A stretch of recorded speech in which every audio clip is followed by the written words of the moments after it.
Magandang araw po sa inyo, Sir Blair. Lalong-lalo na po sa mga giliw ninyong tagapakinig at taga-suporta sa inyong YouTube channel na The Voice Addict at Apong Isaak.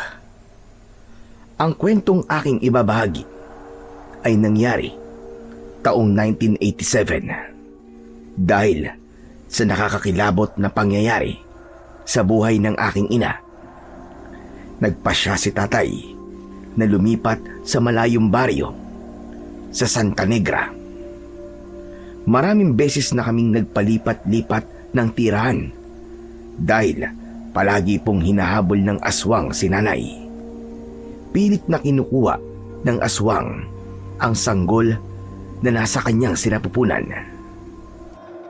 Hindi ko po alam kung dahil ba yon sa aking kakambal na ahas o sadyang lapitin lamang po ng mga aswang ang mga buntis na babae.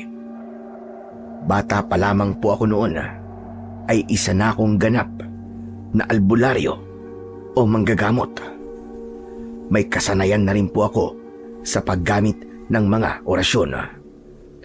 Ngunit ang aking kakayahan ay sinubukan ng isang matinding pangyayari nang makaharap ko po ang pinakamalakas na pinuno ng mga aswang na manananggal. At doon nga po nagsimula ang nakakakilabot kong karanasan na hindi ko po makakalimutan.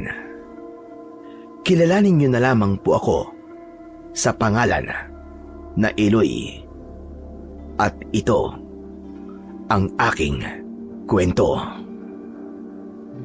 Bilisan niyo sa paglalakad. Nararamdaman ko na para bang merong nakasunod sa atin na nilalang. Bakit po kasi dito po tayo binaba ng tricycle driver na yun, tay? Naglakad po tuloy tayo ni nanay. Baka mahirapan po siya dahil po sa kondisyon niya. Ay nako, hindi ko nga rin alam kung bakit dito tayo binaba ng driver na yun, anak. Abay, sa dinami-rami ng lugar na pwede niyang pagbabaan sa atin, dito pa niya tayo binaba sa kalsadang walang katao-tao. Saan po ba talaga tayo pupunta, tay? Doon muna tayo sa bahay ng kaibigan ko, sa dulo ng baryo na Santa Negra. Pero mukhang malayo pa tayo ron, anak. Tingin ko nga rin po, tay. Mukhang mahihirapan din po tayo na marating kagad ang lugar na yun dahil sa kalagayan po ni nanay. Isa pa, gabi na po at malayo pa ang kailangan lakarin bago tayo makarating sa baryo ng Santa Negra. Tsaka, tay, nakakatakot po ang lugar na to dahil puro talahib ng paligid. Hindi po natin alam kung anong klaseng nilalang ang maaaring gumambala sa atin dito, tay. Ano na pong gagawin natin? Ay, ano ba yan? Hindi ko na alam ang gagawin ko, anak. Kailan ba matatapos ang paghihirap natin ito? Huwag po kayong panghinaan ng loob, tay. Ilang buwan na rin naman po tayong nagpapalipat-lipat ng tirahan eh. Ngayon pa po ba kayo mahihirapan? Dapat po, masanay na po tayo. Dahil madalas natin itong ginagawa. Alang-alang po sa kaligtasan po ni nanay. Ikaw naman, Marina. Kumusta ka? Hindi ba sumasakit ang tiyan mo? Sumagot ang aking ina na si Marina sa tanong na yon ni tatay at sinabi niyang ayos lang siya at huwag siyang alalahanin. Kaya naman nakahinga ng maluwag ang aking ama na si Rodel nang makitang ayos lamang ang kanyang asawa. Habang naglalakad kami sa mabatong kalsada, nakabunot naman ang itak ni tatay upang paghandaan ang nilalang na maaaring umatake sa amin. Palaging may takot sa aming dibdib sa tuwing lumilipat kami ng tirahan dahil pakiramdam naming tatlo, palaging merong nakasunod sa amin na aswang. Wala kaming dalang gasera at umaasa lamang kami sa liwanag ng sikat ng buwan, kaya kahit papano ay naaaninaw namin ang daan. Ako naman, sukbit ko ang bag ko sa aking likod. Gawa ito sa uway para makahinga sa loob ang aking kakambal na ahas. Tama kayo sa inyong narinig. Meron akong kakambal na ahas na pinangalanan ko sa pangalang Nathaniel.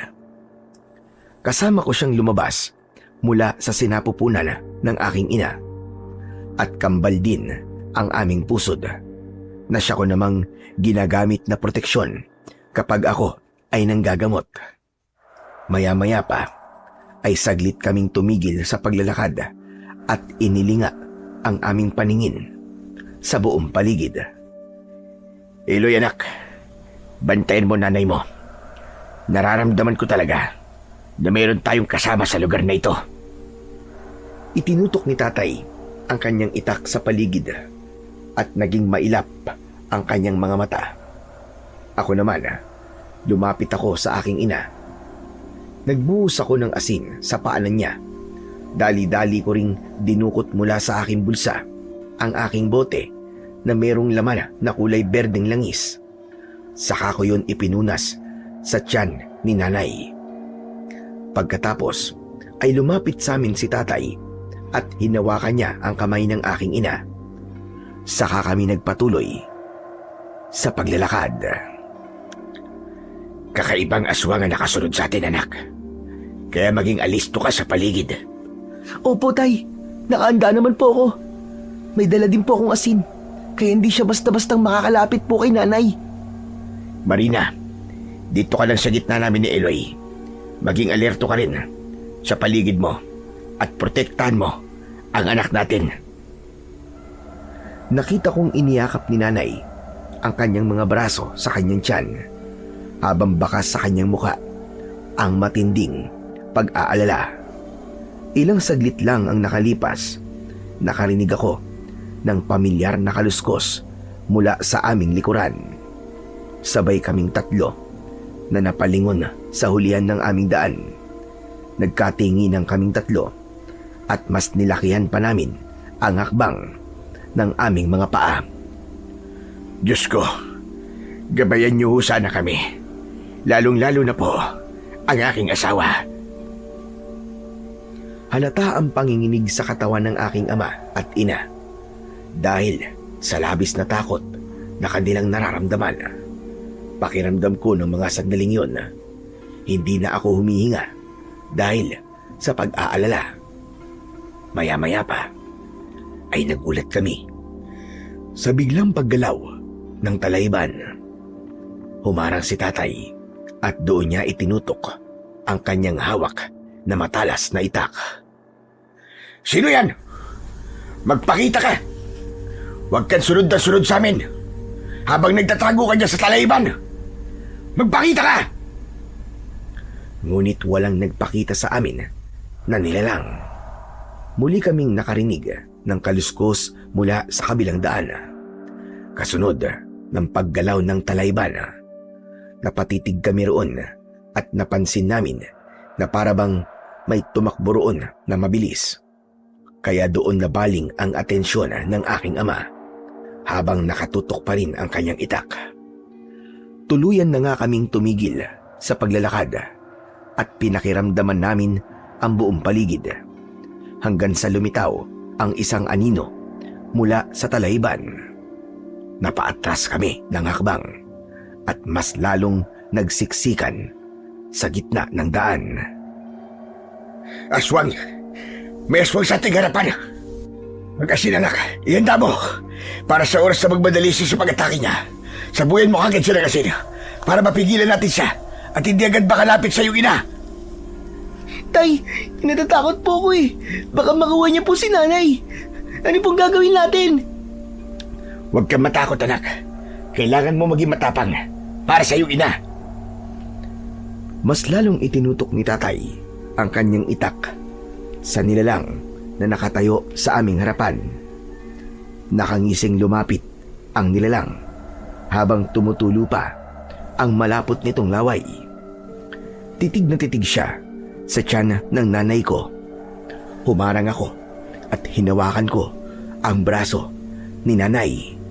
Habang sa kabila ng aking kamay, dakot ko ang maraming asin. Idinipa ng aswang ang kanyang kamay, kaya't tinamaan ng liwanag ng buwan ang kumikislap niyang mga kuko na parabang mga kutsilyo. Huwag kang lalapit! Papatayin kita! Hindi ako nagbibiro! Pupugutan talaga kita ng ulo! Ang sanggol lamang sa sinapupunan ng babaeng yan ang kailangan ko. Kung hindi niyo sa kanyang ibigay sa akin, mapipilitan akong pati kayo ay lapain ka. Hindi! Hindi mo makukuha ang anak ko, impakta ka! At hindi mo masasaktan ang pamilya ko! Dadaan ka muna sa ibabaw ng bangkay ko bago mo sila makuha sa akin! Malakas na tumawa ang aswang. Imbis na matakot sa hawak na itak ng aking ama, mas lalo siyang humakbang papalapit sa aming tatlo. Hindi ito nag-atubili sa pagsugod. Lumundag ito patungo sa kinaroroonan ng aking ama. Hinampas naman ni tatay ng kanyang matalas na itak ang balikat ng aswang. Ngunit nakita ko na naghilom ang sugat nito. Napaatras ang aking ama upang lumapit sa amin.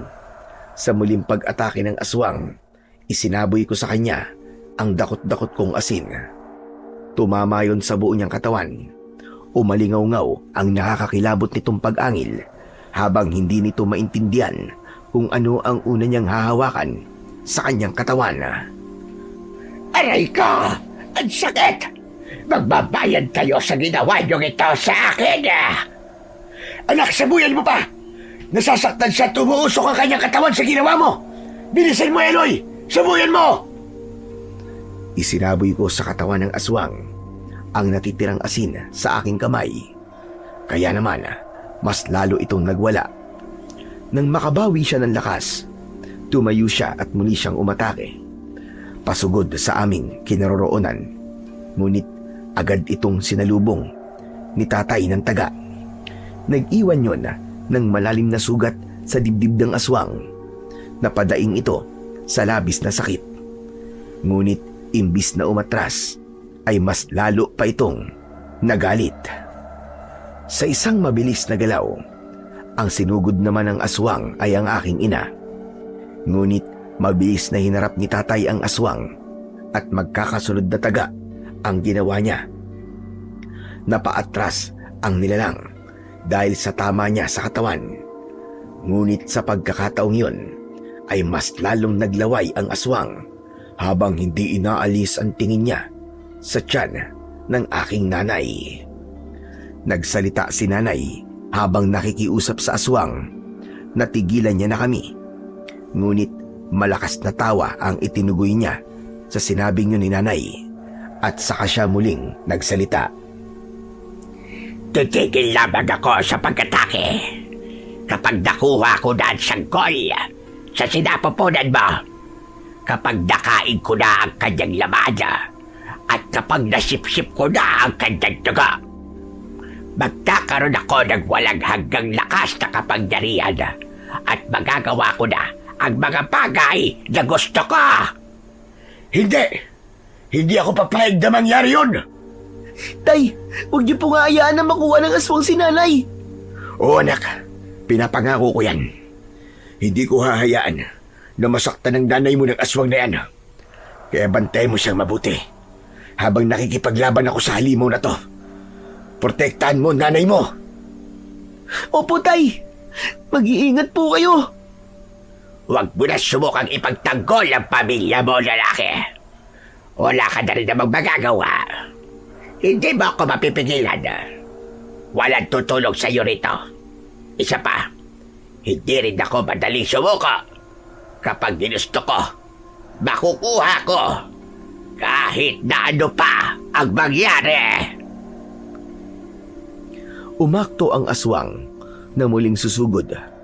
Pero bago pa yon, ay nakarinig kami ng malakas na halinghing ng kabayo. Mula sa madilim na bahagi ng kalsada, natigilan ang aswang.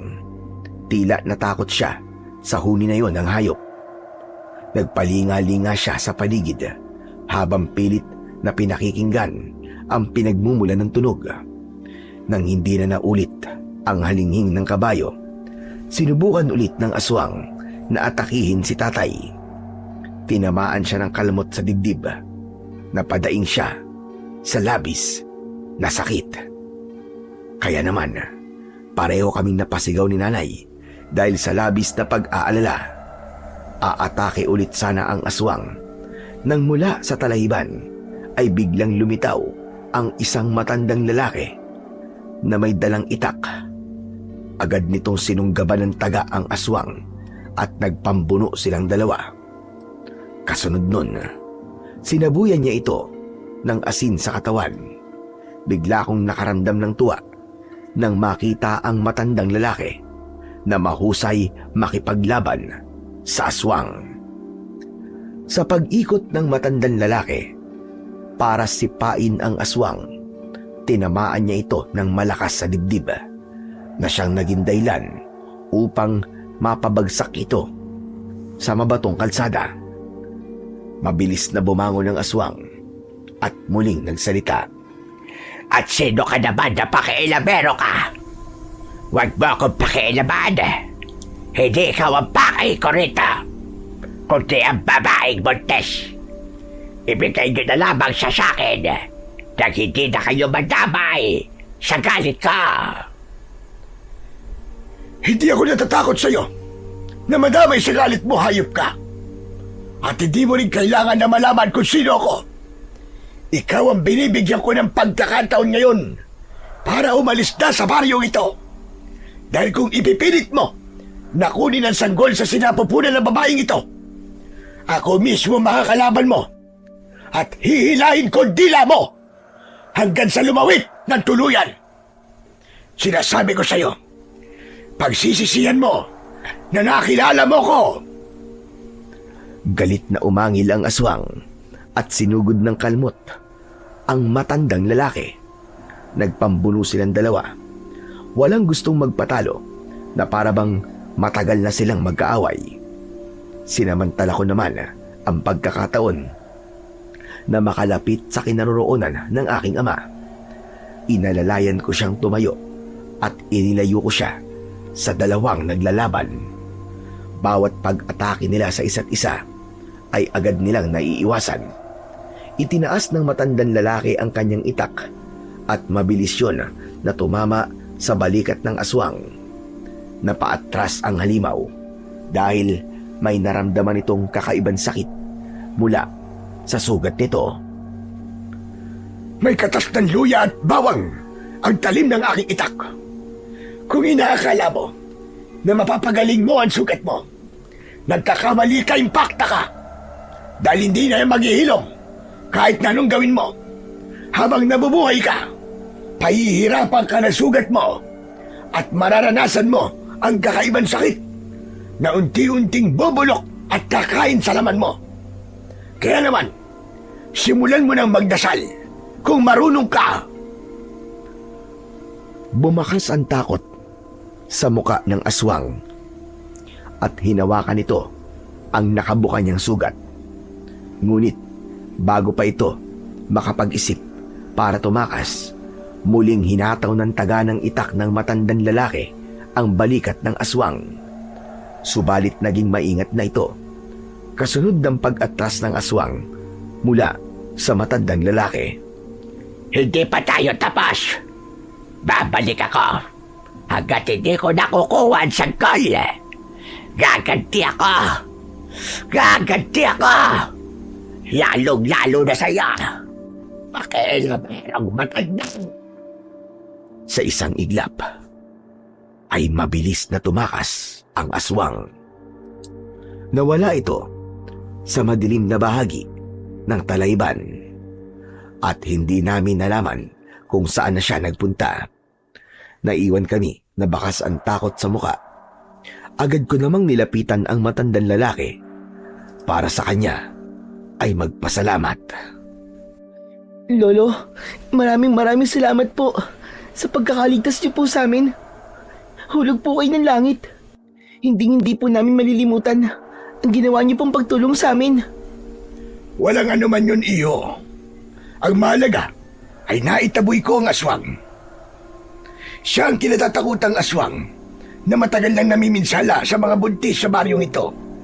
At hanggang ngayon ay hindi pa rin siya nahuhuli dahil talaga namang masyado siyang mailap. Ngayon ko lang din siya nasugatan. Kaya kahit papano ay nakikita ko ng pag-asa na darating ang araw ay mapapatay ko rin ang hayop na yon. Tatang, baka po may alam kayo na bahay na pwede po namin pansamantalang matuluyan. Masyado na po kasing masakit ang sugat ko sa dibdib. Para po akong nangihina. Albularyo po ang aking anak at magagawa niya po akong gamutin. At kailangan lang po namin ay bahay na matutuluyan. Nako, tamang-tama pala. Meron akong bakanting bahay sa gitna ng talayba na to. Huwag kayong mag-alala. Ligtas kayo ron. Dahil marami rin ang bahay na nakatayo roon. O siya, sige na. Tara na. Kailangan na nating umalis sa lugar na ito nang magamot na kagad ang sugat mo. Marami pong salamat, Tatang. Mabuti na lang po at nagkataon na albularyo ang aking anak. At may gagamot po sa sugat ko kahit papano. Iinam naman. Hindi ko akalain na sa murang edad ng batang ito ay meron na siyang kakayahan na manggamot. Hindi ko nga rin po inaasahan ang bagay na yon. Dahil hindi naman po ako isang albularyo. Husa lamang po niya yung natutunan sa madalas niyang panonood sa panggagamot ng matanda naming kapitbahay na isa rin pong albularyo. Aba, pambihira siyang bata. Mahusay ang kanyang kakayahan na matandaan ang mga bagay na yon. Hala, sige na. Kailangan na nating umalis sa lugar na ito. Magmadali tayo. Agad kaming sumunod sa matandang lalaki na nakilala namin sa pangalang Lolo Temyong. Halos tumagal ng kalahating oras ang paglalakad namin bago kami nakarating sa kinaroroonan ng sinasabi nitong bahay. Maayos naman ang nadatnan naming kubo. Gawa yun sa pawid at kawayan. Ngunit ang masasamang tingin ng mga tao roon ang hindi ko nagustuhan. Nagbubulungan sila habang nakatingin sa aking ina, lalo na nang makita nila ang itsura ng aking ama habang may sugat siya sa dibdib. Tila naintindihan naman ni Lolo Temyong ang dahilan kung bakit naging balisa si nanay at si tatay. Huwag niyo silang pansinin. Nag-aalala lamang sila dahil meron na namang buntis sa baryong ito. Iniisip nila na baka muling sumalakay ang mabangis na manananggal. Ano po? May aswang po manananggal dito? Oo, Eloy. Ngunit, ito lamang ang alam kong ligtas na lugar para sa iyong ina. Kaya wag na kayong mag-alala. Walang mangyayaring masama sa inyo rito dahil may pagkakaisa ang mga tao rito. Naiintindihan ko na po kung bakit ganyan na lamang po ang tingin nila sa amin. Tatang Temyong, ano po bang lugar ito? Narito tayo sa bukana ng Santa Negra. Aba teka, bakit mo ba naitanong, Harodel? Akala ko po kasi wala pa ho kami sa baryo ng Santa Negra. Ay sabi po ng kaibigan ko, sa dulo raw po ng baryo ng Santa Negra, matatagpuan ang kanyang bahay.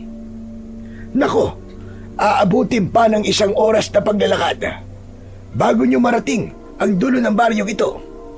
Kaya tama lamang na dumito na muna kayo para makapagpahinga.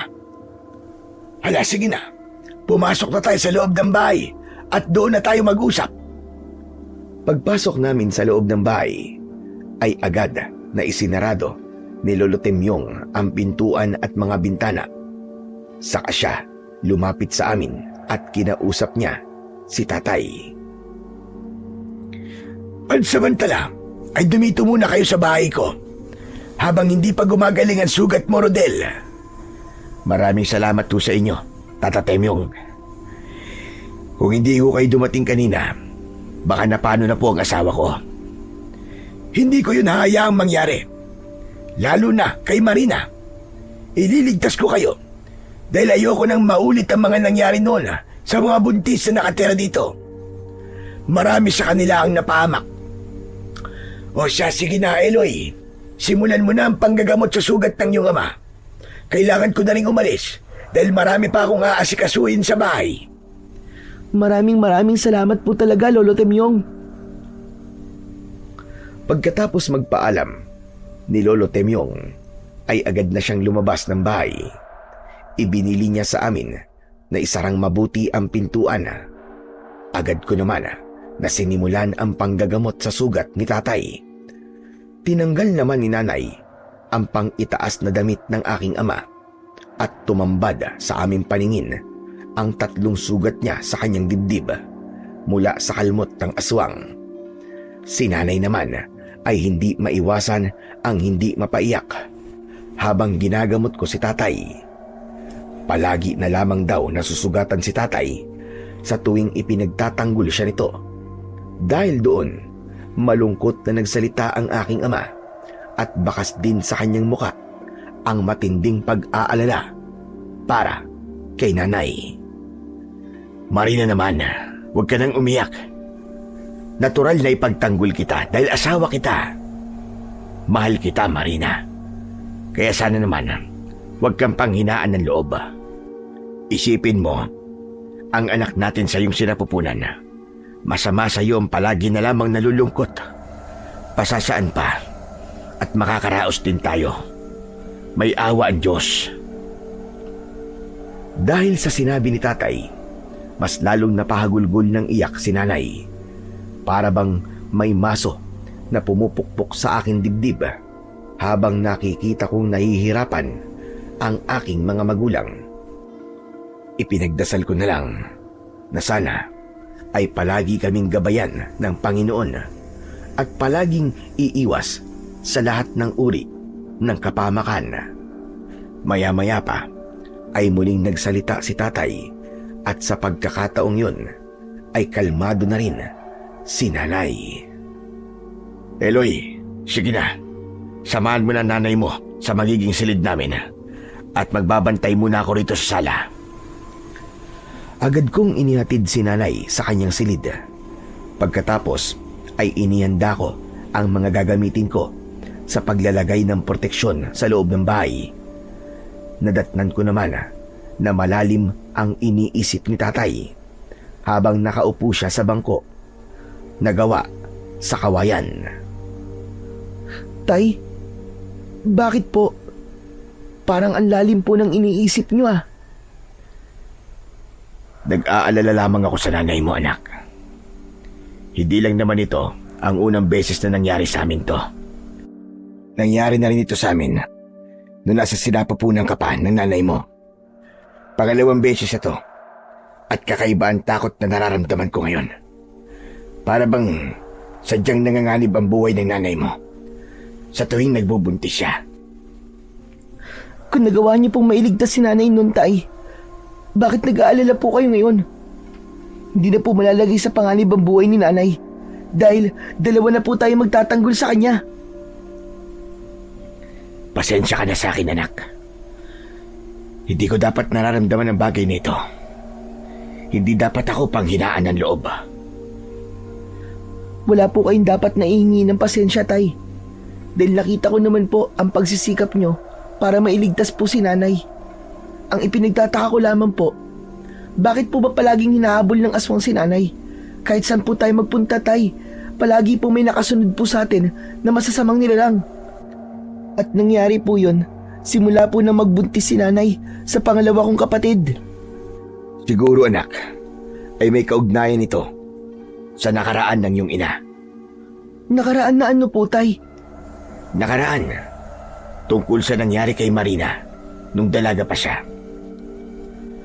Minsan na siyang minahal ng isang tikbalang. Kaya iniisip ko na baka dahil doon, kaya nangyayari ito sa kanya. Kanina, narinig ko na naman ang huni ng kabayo habang inaatake tayo ng aswang. Alam kong hindi yun huni ng isang ordinaryong kabayo, kundi huni yun ng isang tikbalang. Kung ganun, tay, ang ibig niyo po sabihin palagi po tayong sinusundan ng tikbalang at palagi po siyang nakabantay kay nanay.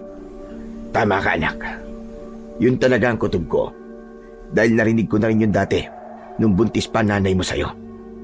Sa tuwing nalalagay sa panganib ang buhay ng nanay mo, nakakarinig kami ng huni ng kabayo. Kaya malakas ang kutob ko na narito rin ang tikbalang.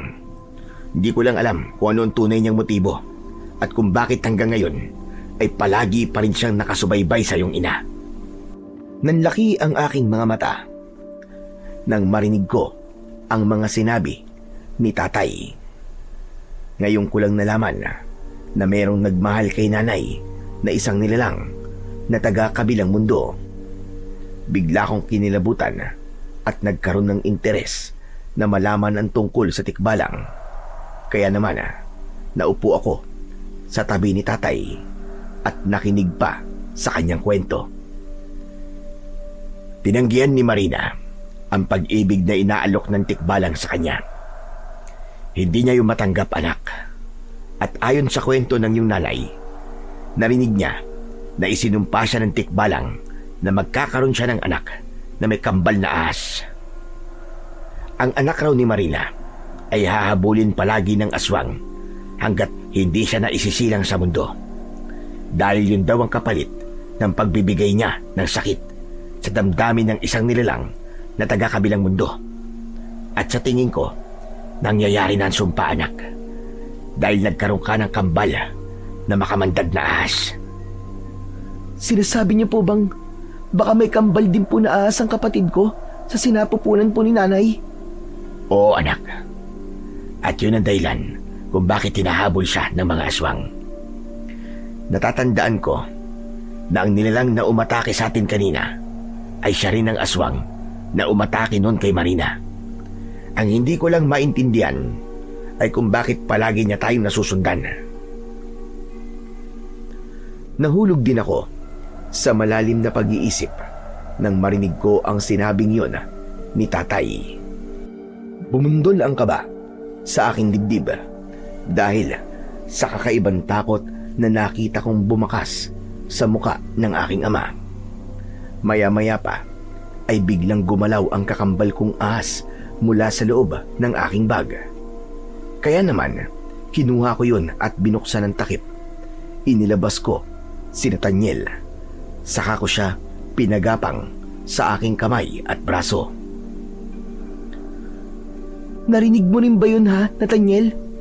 Nasa panganib ang buhay ng nanay natin. Kaya tulungan mo ako ha. Tulungan mo akong protektahan si nanay. Madalas kong kausapin ang kakambal kong ahas sa tuwing nakakaramdam ako ng pag-aalala. Napansin ko naman na titig si tatay sa aking kakambal. Hindi kaya si Nathaniel ang may dalang kamalasan sa buhay natin, anak? Napatayo ako sa aking narinig. Hindi ako makapaniwalang nasabi yun ni tatay. Saka ko tinakluban ng aking palad ang ulo ng ahas. Tay, ano po ba sinasabi nyo? Hindi po nagdadala ng kamalasan ng kapatid ko. Anak nyo rin po ang ahas na to. Bakit po kayo nagsasalita ng ganyan sa kakambal ko? Alam niyo naman po na may kakayahan si Nathaniel na maintindihan kung ano ang sinasabi natin sa kanya. Pasensya ka na, anak. Pasensya na rin sa'yo, Nathaniel. Hindi ko sinasadya ang aking mga nasabi. Saka ko lamang inalis ang aking palad sa ulo ng kambal kong ahas at napansin ko na meron siyang bagong palit na kaliskis o nagluno na naman siya ng kanyang balat. Kinuha ko yun at isinilid sa aking bulsa. Yung kasi ang madalas kong ginagamit sa panggagamot sa mga nagiging pasyente ko na buntis. O sige na, anak. Matulog na kayo ni Nathaniel. Kalimutan niyo na ang mga nasabi ko. Ako na ang bahalang magbantay dito sa sala. Pagkasabi ni tatay, ay agad na akong tumalikod sa kanya. Pagpasok ko sa kwarto, inilapag ko ang ahas sa katre. Saka ako nahiga sa kanyang tabi. Napatitig ako sa mukha niya habang nakatingin din siya sa akin. Nathaniel, alam ko narinig mo ang sinabi ni tatay kanina. Ikaw na ang balang magpasensya sa ama natin ha. Sige na, matutulog na ako. At wag na wag kang aalis sa tabi ko ha. Hindi natin kabisado ang lugar na to. Baka mawala ka at mapahiwalay sa amin. Agad kong ipinikit ang aking mga mata. Dala ng labis na pagod, agad akong nakatulog. Kinabukasan ay narinig ko ang mga tao na nagkakagulo sa labas ng bahay. Napabalikwas ako ng bangon at pinakinggang mabuti ang boses ng mga taong nag-uusap. Maya-maya pa ay pumasok sa silid ko si tatay. Kasama niya si Lolo Temyong. Anak, maraming tao sa labas. Gusto raw nilang magpagamot sa iyo. Nalaman nila mula kay Tatay Temyong na isa kang albularyo. Pasensya ka na, Eloy, ah. Nakita ko kasi ang babaeng buntis kanina habang namimilipit siya sa lapis na sakit. Hindi ko naman siya matiis at naalala ko na marunong ka nga palang manggamot ng mga buntis. Tingin ko kasi ay inaaswang siya. Napatingin ako kay tatay. Tumango siya bilang pagsang-ayon na gamutin ko ang babae. Bumaba ako ng katre at lumabas ako ng silid. Kasunod ko ang aking ama, kasama si Lolo Temyong. Nadatnan ko na nakaupo sa bangkong kawayan si nanay. Katabi niya ang babaeng buntis habang namimilipit pa rin ito sa labis na sakit. Lumapit ako sa babae at naupo ako sa tapat niya habang ang asawa naman nito ay nakatayo sa tabi niya. Hinawakan ko na muna ang kanyang pulso upang malaman ko kung totoong buntis siya. Nang matiyak ko na mabilis ang pintig ng kanyang pulso, ay muli akong tumingin sa muka ng babae. Ano pong pangalan niyo? Sumagot ang babae. Sinabi niya na ang pangalan niya ay Sarah. Kailangan ko kasing malaman ang pangalan ng bawat pasyente ko dahil yun ang sinasambit ko kapag nagsisimula na akong umusal ng orasyon. Natutunan ko naman ang bagay na yun sa namatay kong kapitbahay na isa ring albularyo na si Lolo Domeng. Ilang sandali pa ay dinukot ko mula sa aking bulsa ang mutya ng kambal na pusod. Ito mismo ang pusod namin ni Nathaniel. Nababalutan ng mutya ng kulay pulang tela na pangunahing kontra sa masasamang enerhiyang kakapit sa aking katawan mula sa mga elemento habang nanggagamot ako. Pagkatapos ay inilapat ko yun sa tiyan ni Aling Sara. Bigla pong uminit ang mutya sa inyong tiyan, Aling Sara. Kaya natitiyak ko po na inaaswang po kayo. Saan po ba kayo pumupunta sa tuwing sumasapit po ang 4:00 ng hapon? Nagkatinginan ang mag-asawa dahil sa tanong ko at sinabi ni Aling Sara na meron daw siyang dinadalaw na puntod sa gitna ng kakahuyan. Sa tuwing sumasapit daw ang 4:00 ng hapon, nagtitirik siya ng kandila roon dahil dun daw siya naagasan sa unang anak nila ni Mang Henry. Iwasan niyo po muna ang pumunta ron, Aling Sara. Malasinulid lamang po ang dila ng isang aswang. Kaya hindi niyo po mararamdaman kung nakadikit na po ang dila niya sa tiyan niyo. Yun po ang posibleng dahilan kung bakit po sumasakit ang tiyan niyo. Ang tawag po sa ganung paraan ng aswang ay pang-amoy. At kapag sumasakit po ang tiyan niyo, nangangahulugan po na nasa malapit po lamang ang aswang. Pagkatapos kong maipaliwanag kay Aling Sara ang mga kailangan nilang gawin, sumulyap ako sa gawin ni tatay na mataman lang na nakatingin sa akin. Tay, kailangan ko po ng bao na merong baga. Kailangan ko po lagyan ng langis ang tiyan ni Aling Sara. Dahil wala po siyang anumang proteksyon laban sa pang-amoy ng aswang. Sige anak, ikukuha kagad kita. Isang tango ang itinugon ko kay tatay. Pagkatapos ay napatingin naman ako sa gawi ni Lolo Temyong. Kaya naman napansin ko na marami ng tao sa loob ng bahay namin habang nakikiusyoso sila sa ginagawa ko. Nagtataka sila dahil bata pa raw ako, ngunit marunong na raw ako na manggamot. Ilang sandali pa ay bumalik si tatay at may dala na siyang bao na merong baga. Inilapag niya yon sa sahig. Saka ko inilagay roon ang pinagpira-piraso ko na kaliskis ng ahas mula sa kakambal ko na si Nathaniel. Pagkatapos ay inilapit ko yon sa aking muka at pumikit ako habang sinasambit ko ng mahina ang orasyon. Saka ko itinapat ang bao sa talampakan at sinapupunan ni Aling Sara. Mabilis ko lang yun ginawa. Nang matapos ako sa pagpapakalat ng usok sa paligid ni Aling Sara, kumuha naman ako ng langis mula sa aking garapon at uling mula sa nasunog na kaliskis ng ahas. Pinagsama ko ang mga yon at dinurog.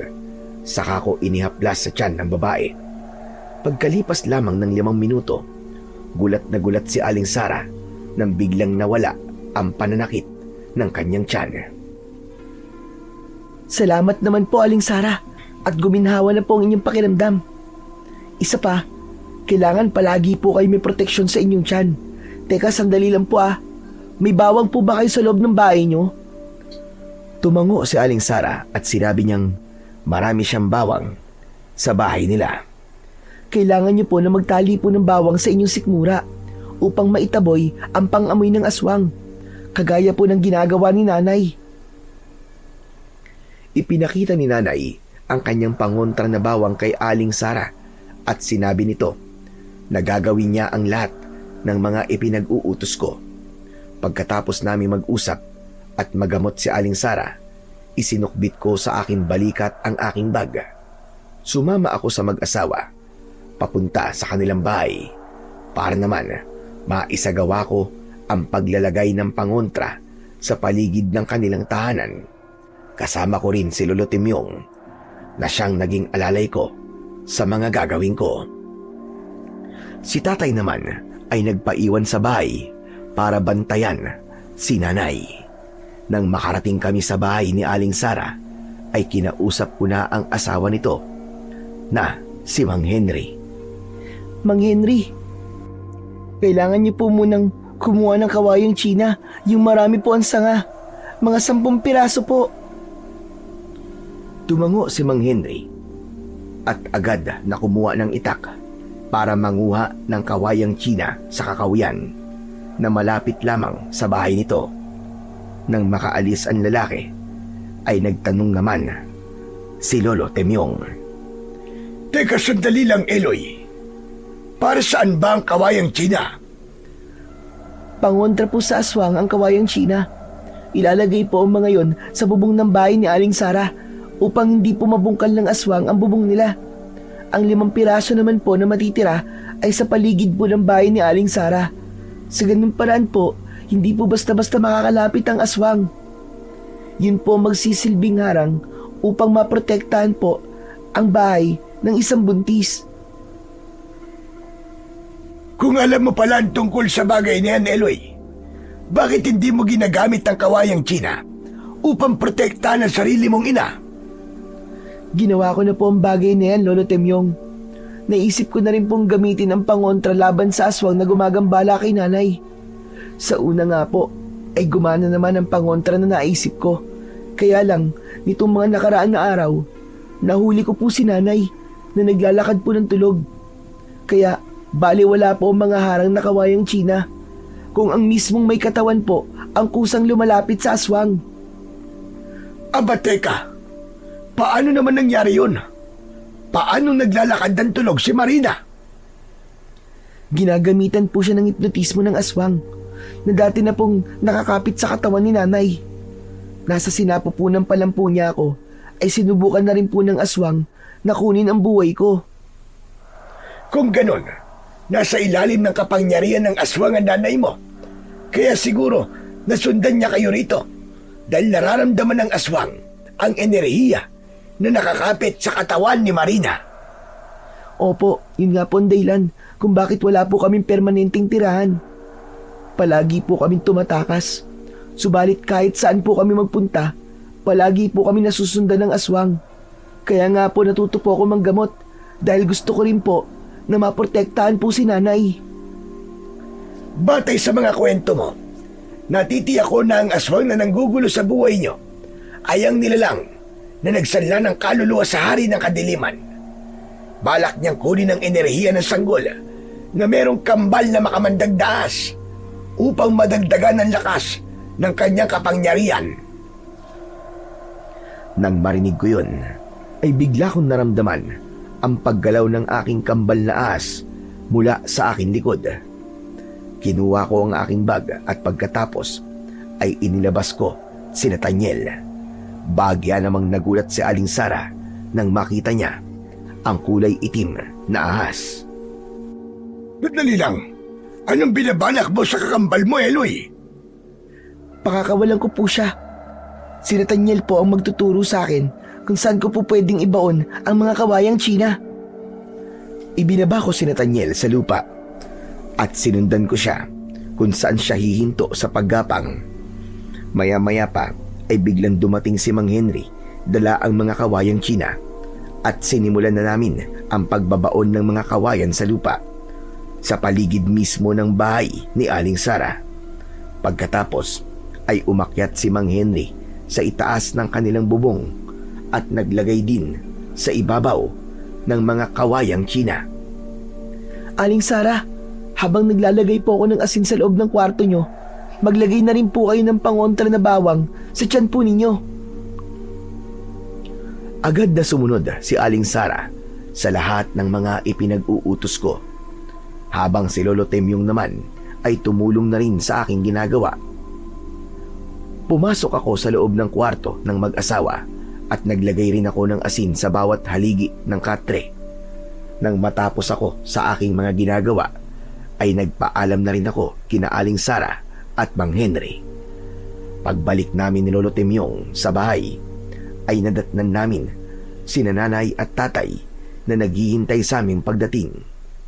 Pumasok kami sa loob ng bahay at naupo sa bangko. Agad na kinausap ng matanda ang aking mga magulang tungkol sa mga pinag-usapan namin kanina. Nabanggit sa akin ni Eloy ang totoong dahilan kung bakit kayo nandito sa baryo ng Santa Negra. Iniiwasan niyo ang aswang.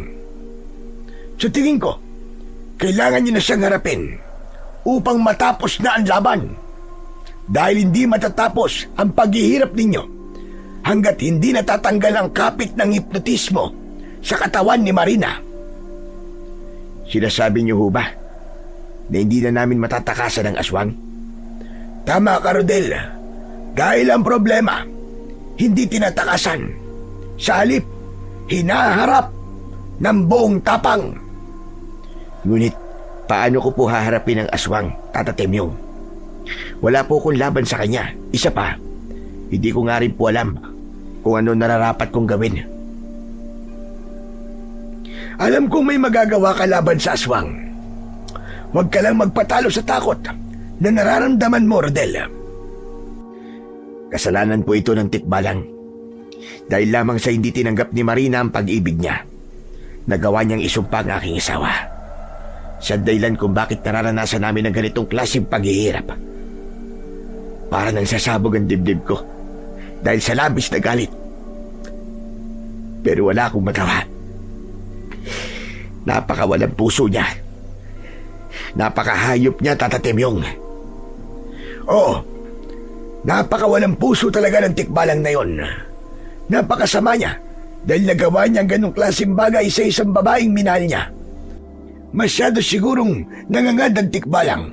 Namamahalin din siya ng isang tao na kagaya ni Marina, na kahit magkaiba sila ng mundo, ay mapapatunayan niya sa kanyang sarili na ang pag-ibig ay walang pinipili. Kung naging mabuti siyang nilalang, baka pinag-isipan pa ni Marina ang pagtangi niya sa pag-ibig nito. Subalit, napakasama ng tikbalang na yon. Kaya nararapat lamang na hindi siya makatagpo ng taong magmamahal sa kanya ng totoo. Alam ko Kahit hindi sabihin sa akin ni Marina, nararamdaman ko ang paghihirap ng kanyang kalooban dahil sa sumpa na yun ng tikbalang. Hindi ganito ang klase ng buhay na pinapangarap ko para sa aking asawa at mga anak. Naiintindihan ko kung ano nararamdaman mo, Rodel. Ngunit natitiyak ko rin na hindi ka gusto ng tikbalang ang mga nangyayari sa inyo. Kasalanan ito ng aswang na siyang tunay na naghahangad ng kapahamakan para sa inyo dahil balak niyang gamitin ang anak ninyo sa pagpapalakas niya ng kanyang kapangyarihan. Tama ho kayo, Tata Temyong. Kasalanan din po ito ng aswang.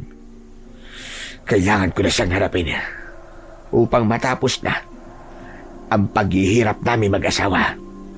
Kung ganon, nakaanda kong tumulong sa inyo sa abot ng aking makakaya. At ang tangi ko lamang na may papakiusap sa inyong mag-asawa.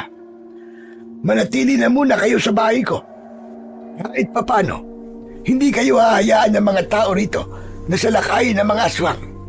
Kahit saan pa kayo pumunta, palaging may aswang na gagambala sa inyo dahil sa kalagayan ni Marina. Hindi ko na narinig na nagsalita si tatay. Sa halip, bumuntong hininga siya habang nakatingin sa gawi ni nanay. Wala itong kibo habang nakahawak sa braso ni tatay. Nay, ano pong iniisip nyo? Hindi ako nakarinig ng tugon mula kay nanay. Sa halip, napahagulgol na lamang siya ng iyak. Kaya naman, nilapitan ko si nanay at pinakalma ko ang kanyang kalooban. Nay, alam ko po na nag-aalala po kayo sa kaligtasan natin. Pero baka tama po si Lolo Temyong. Mas mabuti po siguro na dumito po muna tayo para mapanatili po ang kaligtasan nyo, Nay. Gagawin po namin ang lahat ni Tatay para hindi po kayo masaktan ng aswang na yon. Kung may kakayahan ng aswang na tawagin si Marina, kailangan natin siyang bantayan sa kanyang silid upang hindi siya makalabas ng bahay habang siya ay natutulog. Kapag napatay niyo ang aswang, saka lang din mawawala ang kapit ng hipnotismo sa kanyang katawan. Naisip ko na rin po ang bagay na yan, Tata Temyong. Yan lamang po nag-iisang paraan upang hindi matawag ng aswang si Marina. Gawin mo pa rin, Eloy, ang paraan mo para maprotekta ng nanay mo. Opo, Lolo Temyong. Kung ganun, gagawin na ulit namin ni Eloy ang paglalagay ng mga pangontra sa paligid ng bahay. Tama ka dyan, Rodel. Gawin niyo kung ano ang nararapat. Salamat naman at pumayag na kayo sa iniaalok ko sa inyo. Handa na rin po akong manggamot bukas, Lolo Temyong, upang mabawasan po ang maaaring mabiktima ng aswang. Uunahin ko lamang po ang paglalagay ng mga pangontra sa paligid ng aming bahay. O siya, sige na. At ako'y aalis na. Bukas na lamang tayo magkita. Hihingi na rin ako ng tulong sa mga taga rito upang mapabilis ang paglalagay ninyo ng mga pangontra sa paligid ng inyong bahay. Maraming salamat po ulit sa tulong nyo, Tata Temyong. Wala yon. Ang mahalaga, masigurado ang kaligtasan ni Marina hanggang sa makapanganak siya. Pagpasensyaan nyo na rin ang nadala kong bigas para sa inyo. Konti lang kasi naging kaparte ko sa palay nitong nakaraan na anihan. O bueno, Rodel, ako ay tutuloy na. Inihatid na ni tatay si Lolo Temyong hanggang sa labas ng balkonay at naiwan kami ni nanay na tahimik na nakahabol lang ng tingin sa matanda. Masasabi ko ng mga sandaling yon na maswerte kami dahil nakilala namin si Lolo Temyong. Kung hindi dahil sa kanya, baka kung ano na ang nangyari sa amin na masama. Lumipas ang ilang araw ay tuluyan na kaming nanatili sa bahay ni Lolo Temyong. Kumalat din sa buong baryo ng Santa Negra ang kakayahan ko sa panggagamot. Marami na ang mga buntis na lumalapit sa akin para humingi ng pangontra laban sa aswang.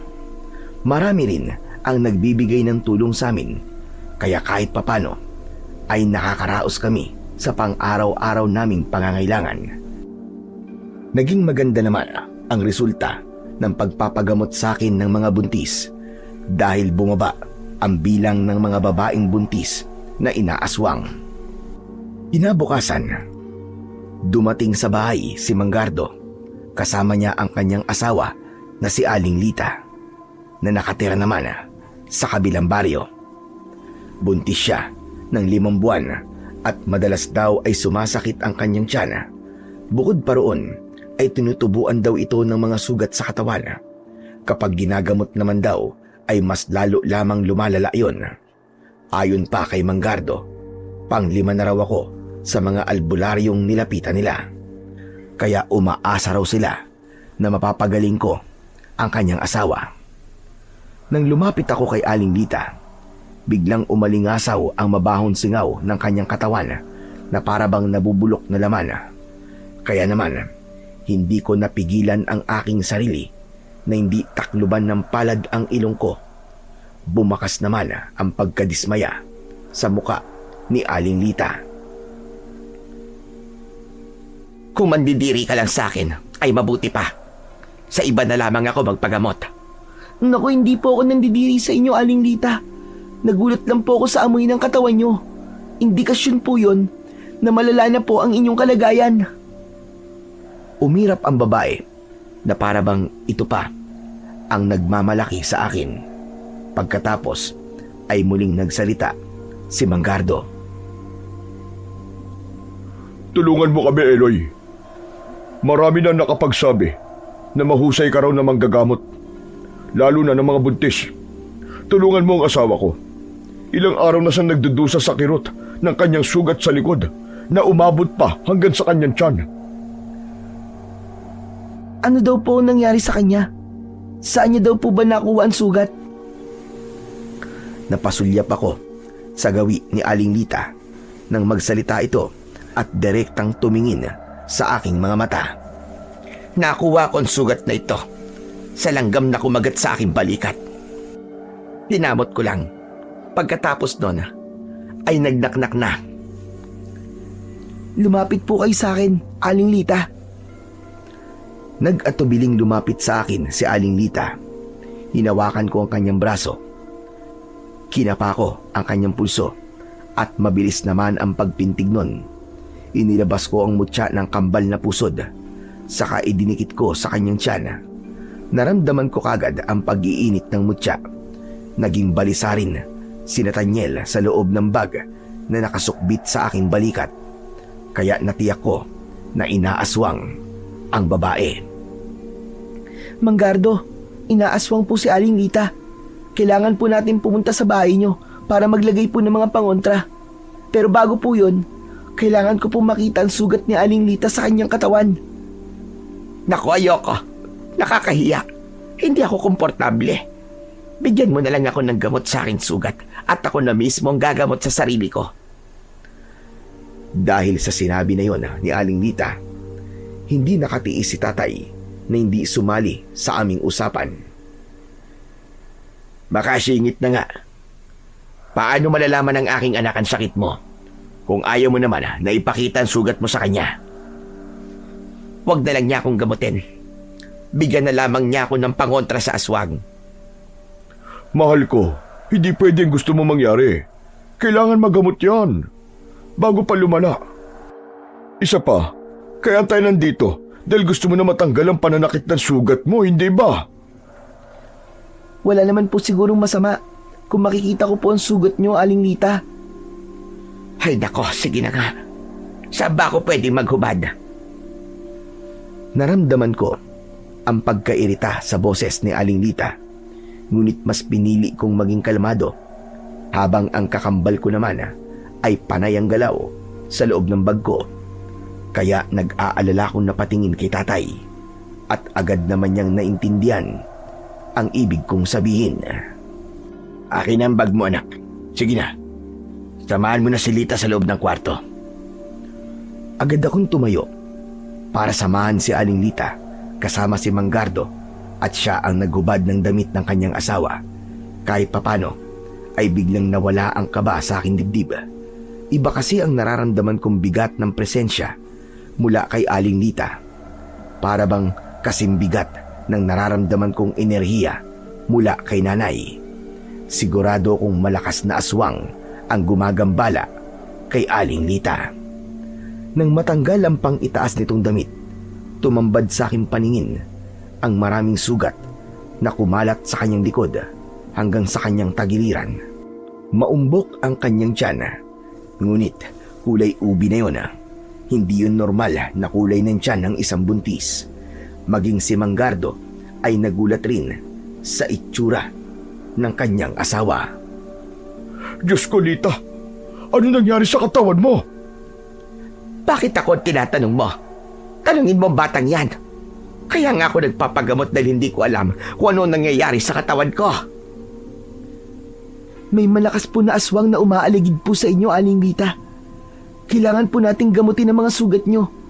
Magbihis na po kayo at gagawa lamang po ako ng gamot para sa inyo. Nauna akong lumabas sa kwarto at agad kong ipinaalam kay tatay ang mga kailangan kong sangkap sa paggawa ng gamot. Isa-isang inihanda yun ni tatay. Kaya nang makumpleto na ang mga sangkap, sinimulan kong magpausok gamit ang kaliskis ng aking kambal na ahas. Pinapanood lamang ni Aling Lita ang ginagawa ko. Pagkatapos, gumawa ako ng langis na inilagay ko naman sa bote ng mansanilya at inabot ko yun kay Aling Lita. Ipatak niyo po yan sa inyong sugat para matuyo po at hindi na po magnaknak. Mapipigilan po niyan ang pagkalat ng sugat. Mababawasan din po ang pananakit. Halina po, sasamahan ko po kayo sa bahay niyo upang maglagay po ng mga pangontra sa paligid ng kubo niyo. Kayo naman po, Manggardo, kailangan niyo pong ihanda ang 10 piraso ng kawayang Tsina na ibabakod ko po sa bahay niyo. Agad na tumalima si Manggardo. Sinamahan niya kami sa bahay niya. Kasama ko rin si tatay. Dala niya ang aking bag.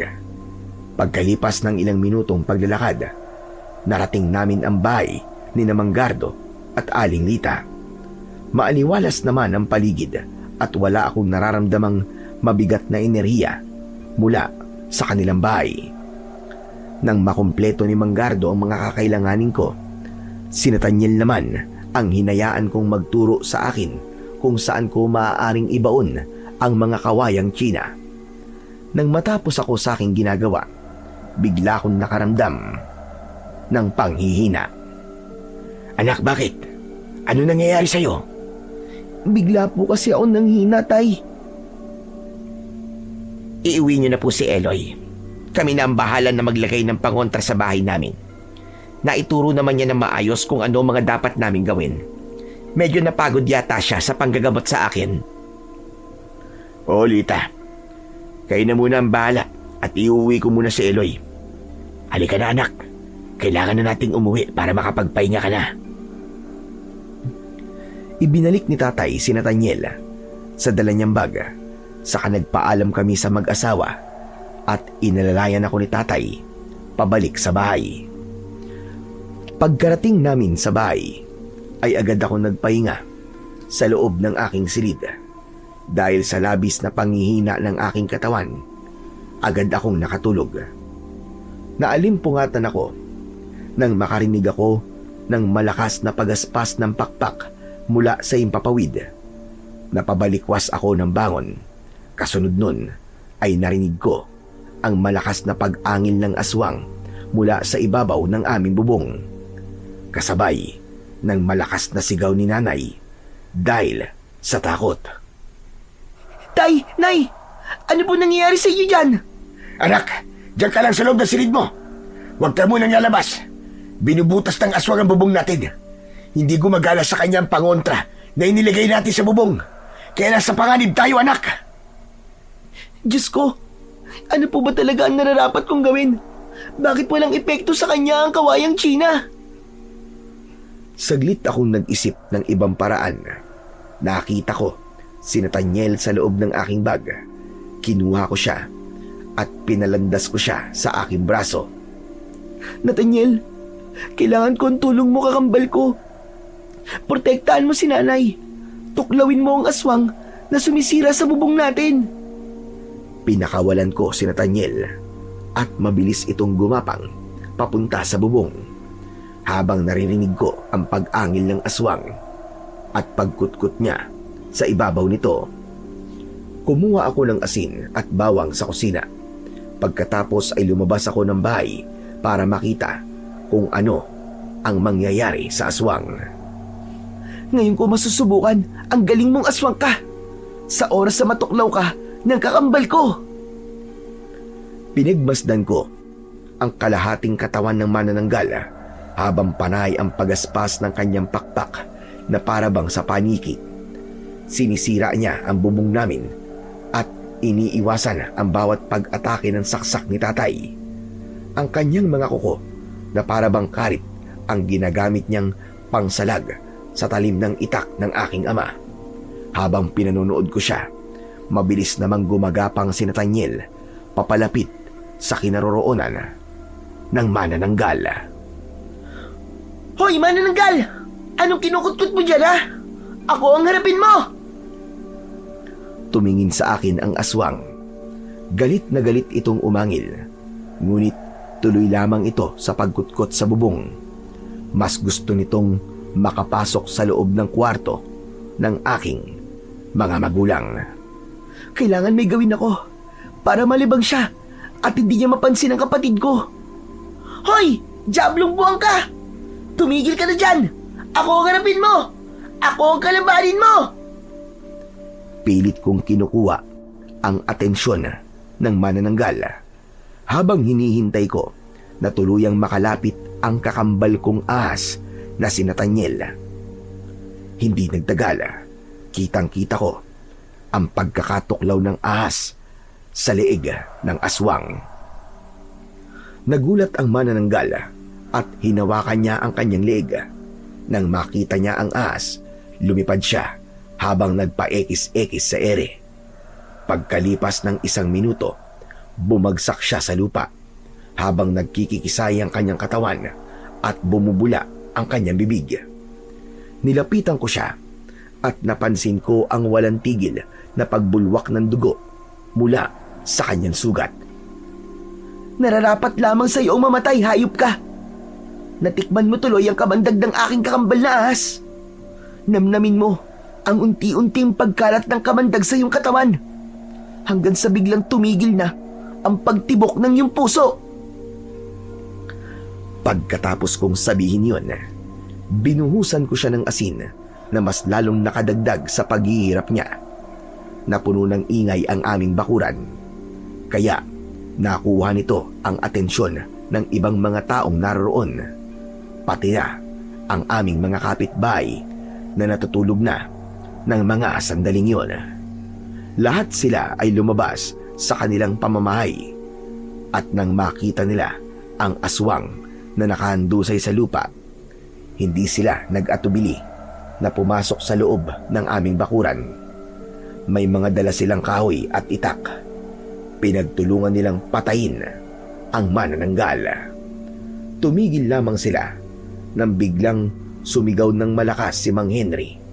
Umiiyak siyang lumapit sa kinaroroonan ng manananggal at nang magbago ang anyo ng aswang, tumambad sa aming harapan ang duguan na katawan ni Aling Sara. Hindi ako makapaniwala na aswang pala si Aling Sara dahil hindi ko siya naramdaman nung una kaming nagkita. Teka, paano nangyari to? Paano hindi ko nalaman na aswang si Aling Sara?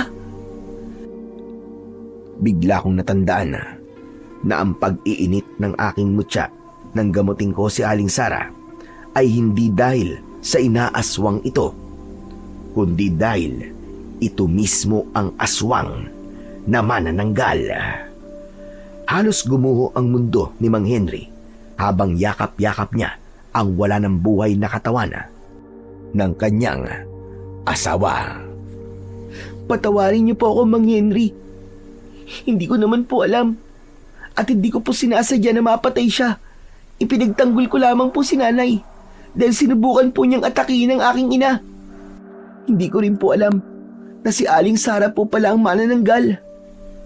Sa kabila ng sakit na nararamdaman ni Mang Henry, sinabi niya na hindi siya galit sa ginawa ko.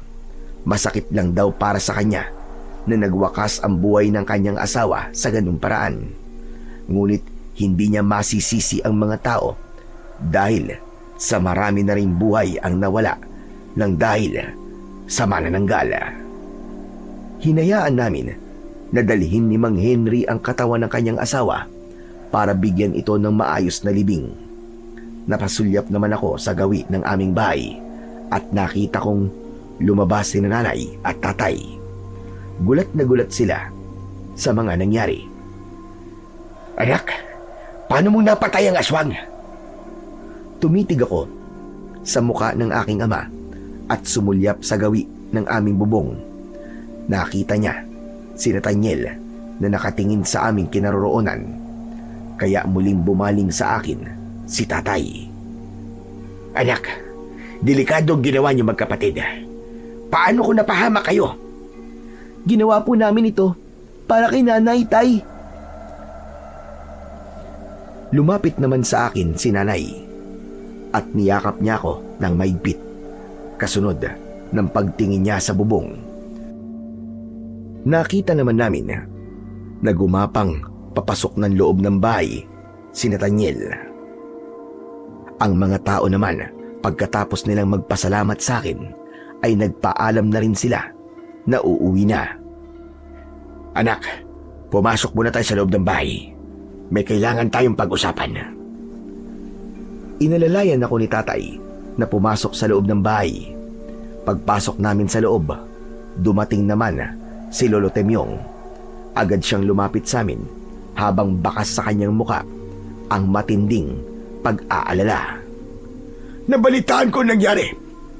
Hindi ako makapaniwala na si Sara pala ang aswang na gumagambala sa baryo namin.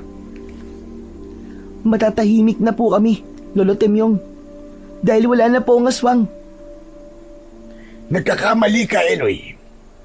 Sapagkat ang napatay mong manananggal ay ordinaryong aswang lamang at hindi siya ang aswang na matagal nang gumagambala sa inyo. Ano ho? Pero ang buong akala ko po, siya ang aswang na matagal nang gumagambala sa amin dahil nagawa niya pong labanan ang lakas ng aking pangontra. Isa lang ang ibig sabihin nun, Eloy. Kung nagawa niyang mahawakan ang kawayang China sa inyong bubong at hindi siya tinablan ng pangontra mo, nangangahulugan na kulang pa ang iyong kalaman sa paggawa ng mga pangontra. Ano hong ibig niyo sabihin, Tata Temyong? Hindi basta-basta natatalo ng orasyon at pangontra ang nilalang ng kadiliman kung walang sapat na kaalaman ang magsasagawa nito. Sa pagkakataong ito, Eloy, kailangan mo ng matinding sandata na lalaban sa pinuno ng mga manananggala. Kaya po pala kahit na anong gawin ko, ay hindi ko po matalo-talo ang malakas na kapangyarihan ng aswang. Tama ka, Eloy. Walang epekto sa kanila ang pangontra na ginagawa mo dahil wala ka pang sapat na kaalaman. Pero dahil sa kaalaman ko, marami po akong napapagaling na taong may sakit.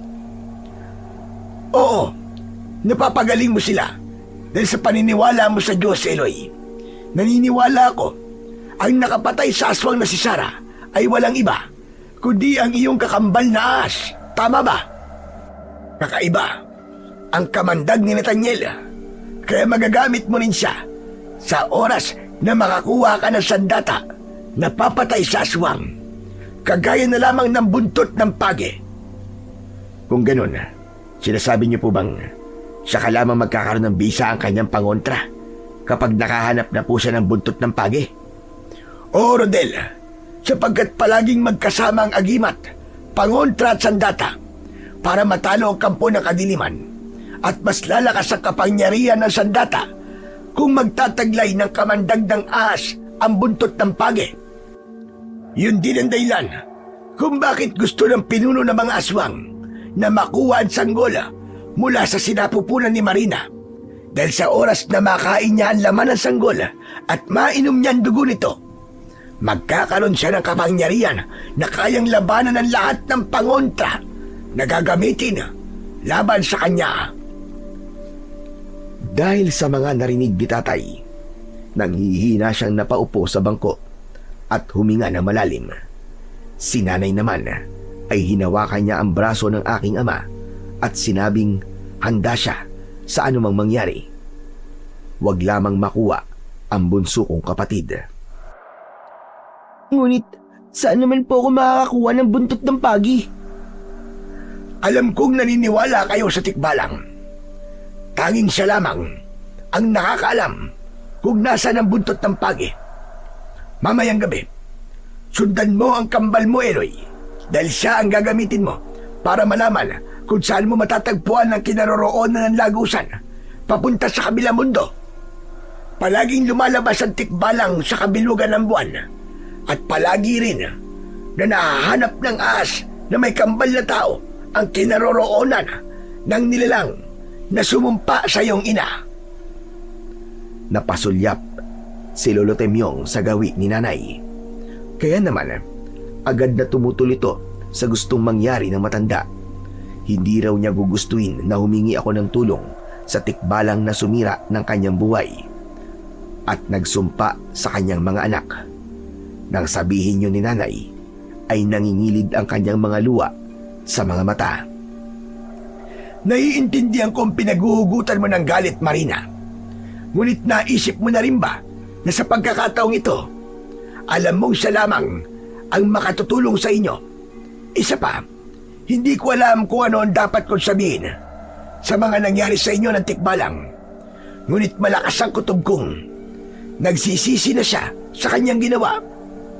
Nakwento na sa akin ni Eloy na sa tuwing nalalagay kayo sa panganib, palagi kayo nakakarinig ng huni ng kabayo.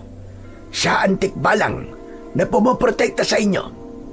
Alam niyo ba, natakot ang mga aswang sa huni ng tikbalang? Hindi po namin alam. Natakot ang aswang sa huni ng tikbalang. Ngunit, hindi rin po namin alam kung ano ang sasabihin namin sa mga narinig namin mula sa inyo. Para bang kilalang-kilala niyo po ang tikbalang na sumumpa sa aking asawa at anak? Hindi ko kilala ang tikbalang.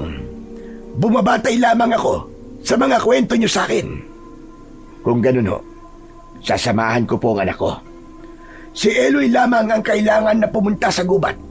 Hindi mo siya kailangan samahan, Rodel. Bantayan mo na lang si Marina. Kahit tutol ang aking ina sa sinabing yon ni Lolo Temyong, wala siyang nagawa nang pumayag ako sa gustong mangyari ng matanda. Kaya pagsapit ng gabi, pinakawalan ko si Nathaniel at tahimik ko siyang sinundan. Halos tumagal ang paglalakad ko ng 2 oras bago namin narating ang kinaroroonan ng isang puno ng balete. Bukod tangi itong nakatayo sa gitna ng talahiban, sa direktang tinatamaan ng liwanag ng sikat ng buwan. Ilang sandali pa ay nakarinig ako ng huni ng kabayo mula sa likod ng puno at nanlaki ang aking mga mata nang tumambad sa aking paningin ang isang nakakakilabot na nilalang. Nanigas ang aking mga tuhod dahil sa takot, lalo na nang lumapit siya sa akin. Isang makisig na binata ang nakita ko, ngunit ang kalahati ng kanyang katawan ay sa kabayo. Alam ko na darating ka dahil nararamdaman ko na kailangan mo ang tulong ko. Hindi ko po gusto makipag-usap sa inyo dahil sa ginawa niyo po sa nanay ko. Galit na galit po ako sa inyo. Hindi ko po kayo mapapatawad. Kung ganun, ay kilala mo na pala ako. At ako talaga ang pakay mo. Matagal kong hinintay na makausap ka sa ganitong pagkakataon. Hindi ko gusto nasaktan ang nanay mo. Nabigla lamang ako at labis ko yung pinagsisihan. Hindi ko mabawi ang sumpa dahil mapuputol lamang ang sumpa hanggang sa pangalawang anak na babae ng mahal ko. Yun ang kapalit sa pagtanggi niya sa pag-ibig ko. Ngunit ang lahat ng yun ay sobra ko ng pinagsisihan.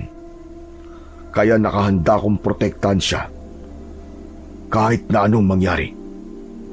Protektahan? Inilagay niyo nga po siya sa panganib eh. Kung sa bagay, wala naman na ako magagawa kahit magalit pa ako sa inyo. Dahil nangyari na ang hindi dapat mangyari sa aking ina. Patawarin mo ko, Eloy. Kilala mo ko? Oo, sapagkat nasubaybayan kita mula sa iyong paglaki. Alam ko rin ang dahilan kung bakit kusa mo natutunan ang panggagamot sa mga buntis. Yun ang naisip kong paraan upang masigurado ko ang kaligtasan ni Marina. Heto, Eloy, tanggapin mo ang buntot ng pagi. Paano niyo po nalaman ang sadya ko po dito? Kagaya ng sinabi ko, palagi akong nasa tabi niyo. Palagi akong nakabantay sa inyo at naririnig ko ang lahat ng mga pinag-uusapan niyo, lalong-lalo na ang tungkol sa akin. Patawarin niyo ako.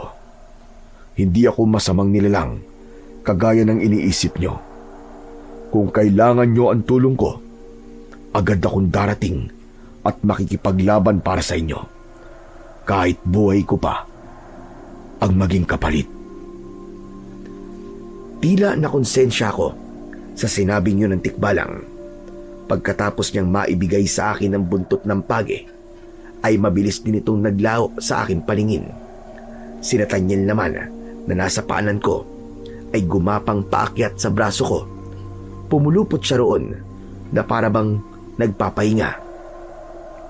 Anong masasabi mo, Nathaniel? Naramdaman mo rin ba na bukal sa puso niya ang paghingi niya ng tawad? Gumalaw ang ulo ni Nathaniel.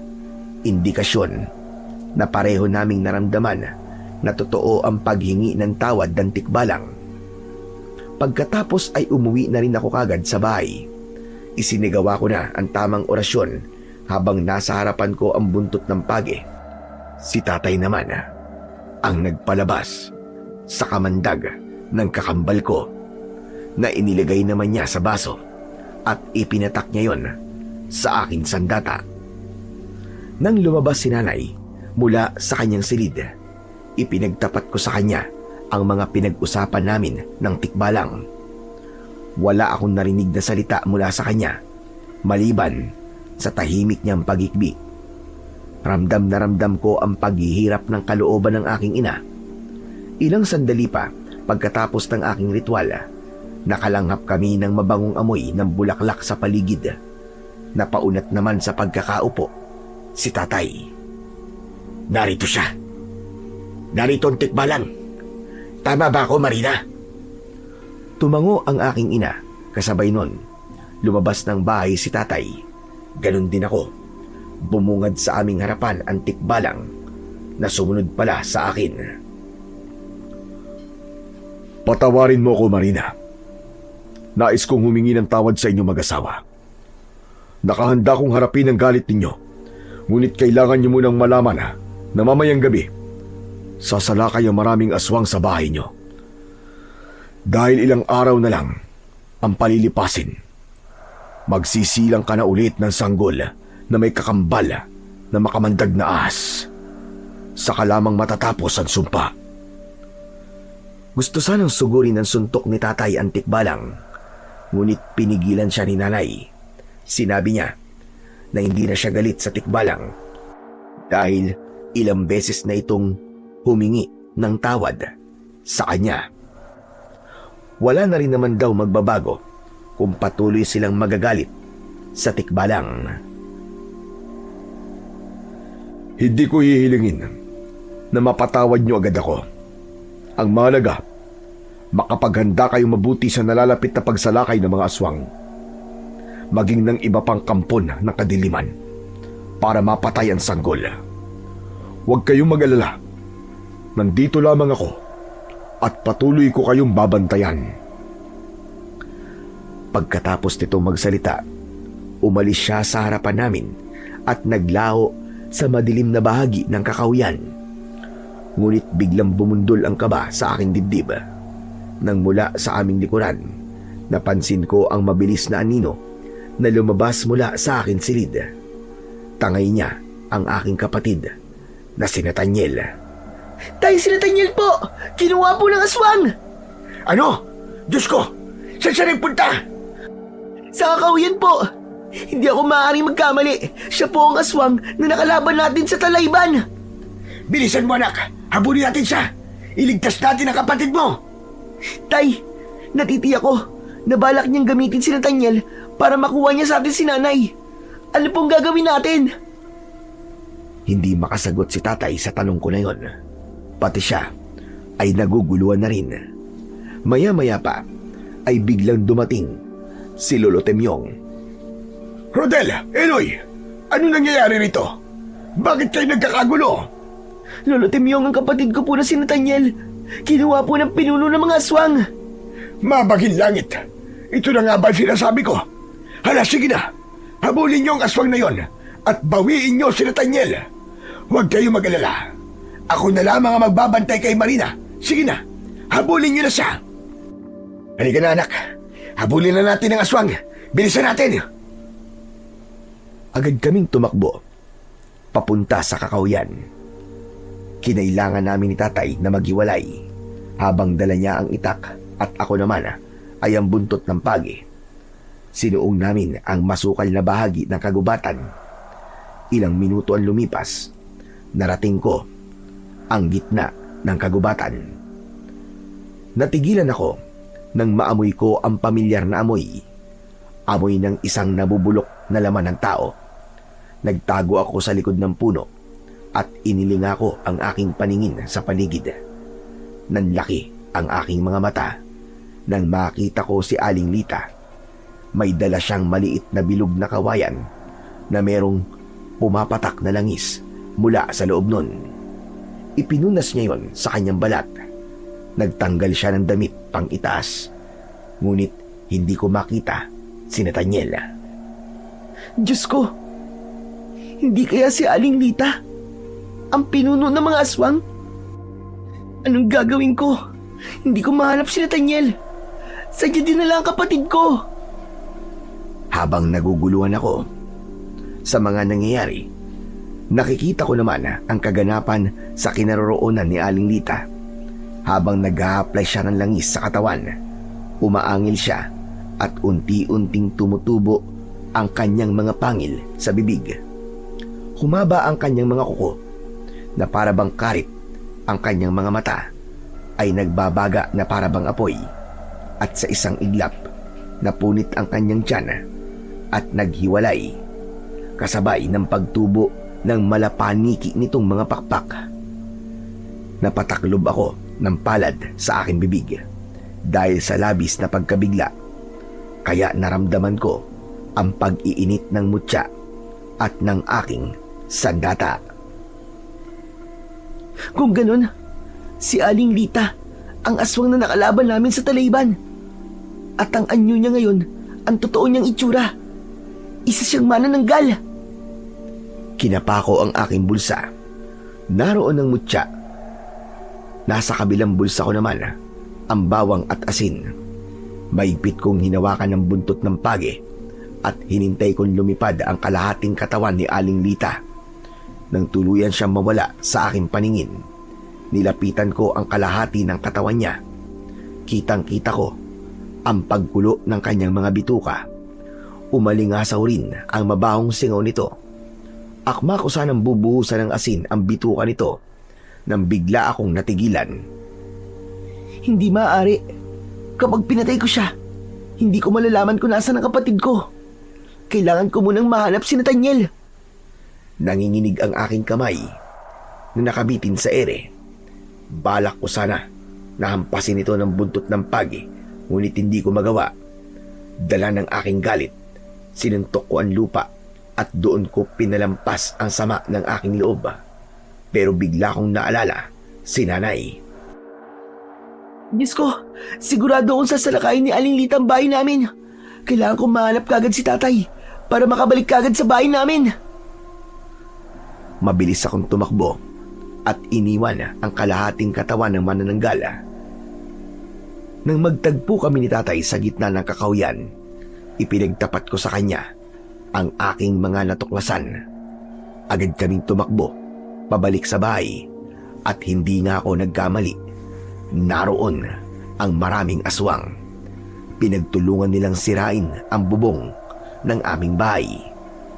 Ang ibang mga tao na naroroon ay tumulong upang hindi magtagumpay ang mga aswang. Nakipagpambuno sila sa mga ito.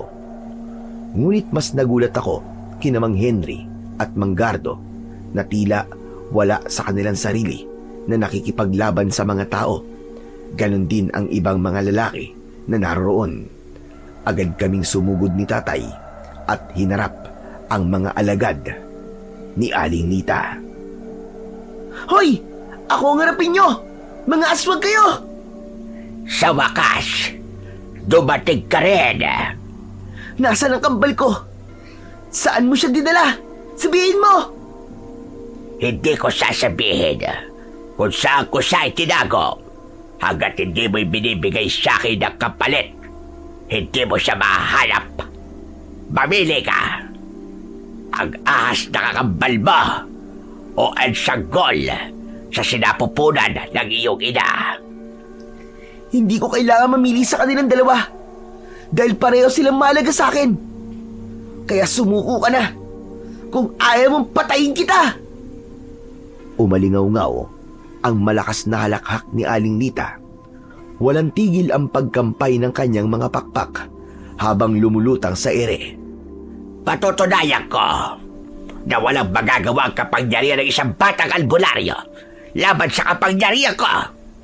Tatawagin ko ang iyong ina at siya mismo ang lalapit sa akin. Hindi mangyayari yon. Dahil alam ko sa mga oras na to, nakagapos na si nanay at hindi mo na siya matatawag pa. Ganun ba? Eh di ang tatawagin ko ay yung hindi nakagapos. Tumingin siya sa gawi ni tatay. Kaya bigla kong kinabahan. Lalo na nang bigla siyang nagsalita. Halika, Rodel. Sumama ka sa akin.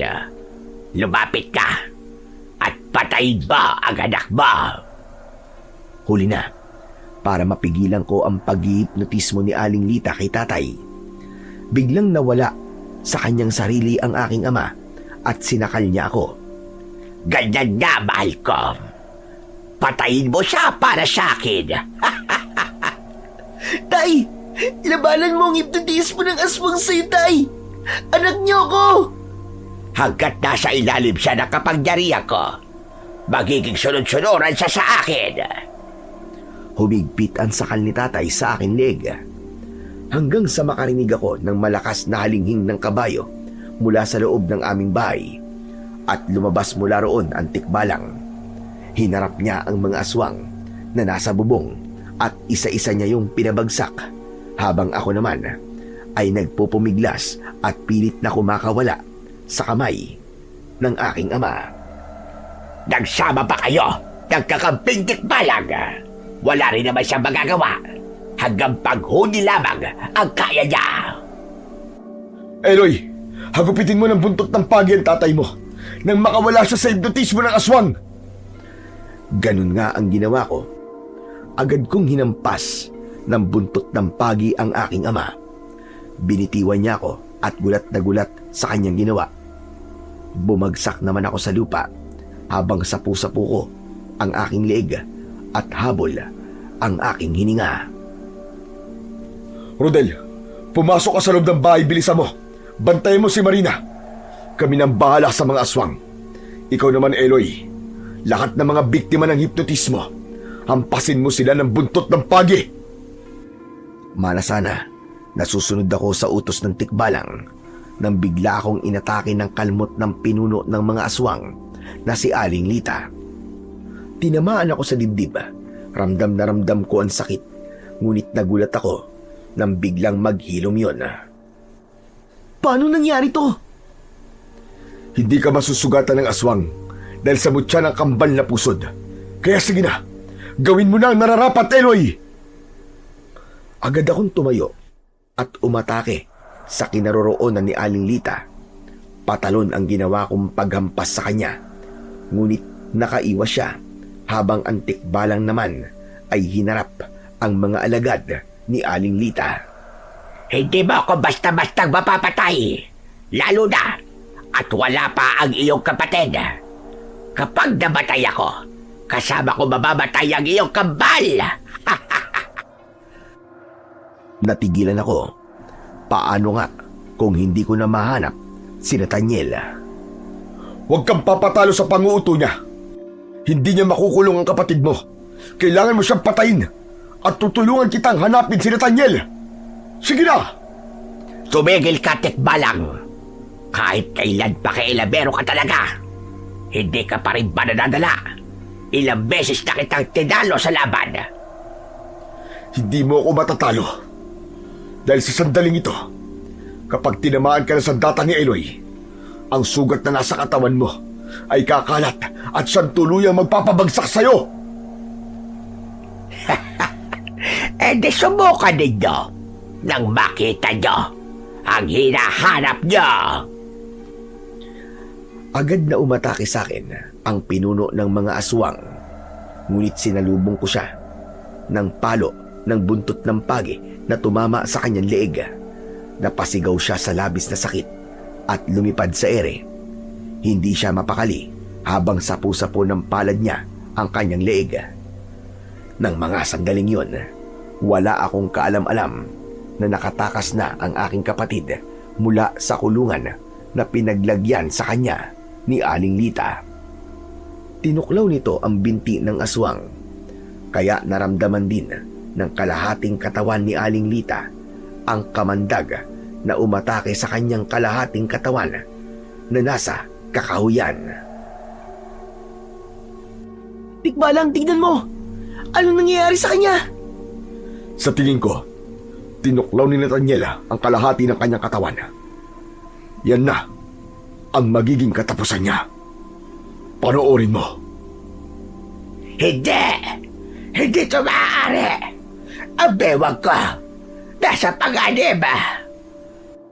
Agad na umalis ang aswang. Sinundan namin siya sa kakahuyan habang nakasakay ako sa likod ng tikbalang. Naramdaman ko rin na sumunod ang mga tao sa amin. Nagtataka sila dahil mabilis akong tumakbo, kaya napatunayan ko na ako at ang mga aswang lamang ang nakakakita sa tikbalang.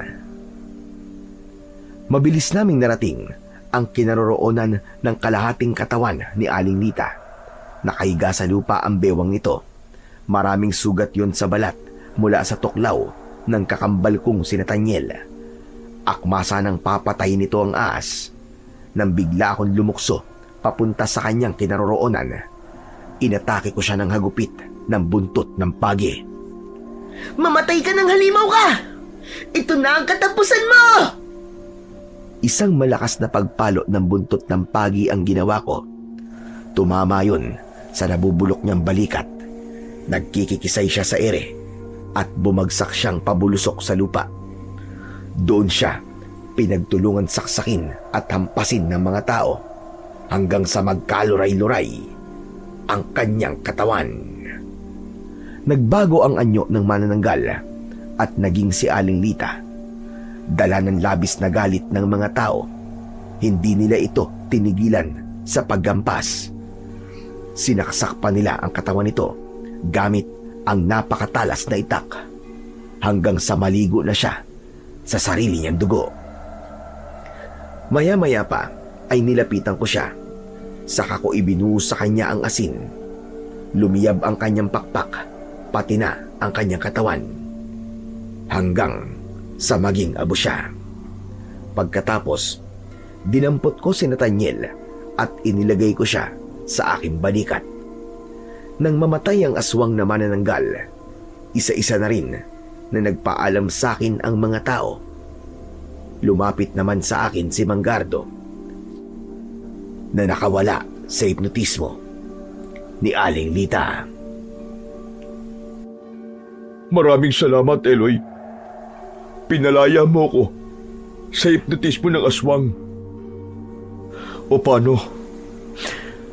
Magpapaalam na ako. Kailangan ko nang umalis. Maraming salamat din po sa inyo, Mang Gardo. Paalam po.